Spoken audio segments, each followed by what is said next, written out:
నమస్కారం. మాది రాయకోడ గ్రామం, నర్వ మండలం, నారాయణపేట డిస్టిక్.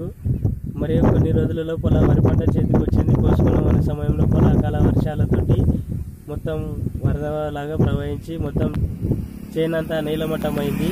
దయచేసి అధికారులందరూ కూడా స్పందించి రైతులందరికీ న్యాయం చేకూరేలా బాధ్యత వహించి దయచేసి దీని నష్ట నివారణ చర్యలు చేపట్టి ఏదైనా పరిహారం ఇప్పించాల్సిందిగా వేడుకుంటున్నాం. దయచేసి పంట మొత్తం కూడా వర్షాల కారణం వల్ల దెబ్బతిని చాలా ఎకరాల లోపల నష్టపోవడం జరిగింది. దయచేసి అధికారులందరూ కూడా దృష్టి సారించి సమస్యకు పరిష్కరించాలని విజ్ఞప్తి చేస్తున్నాం.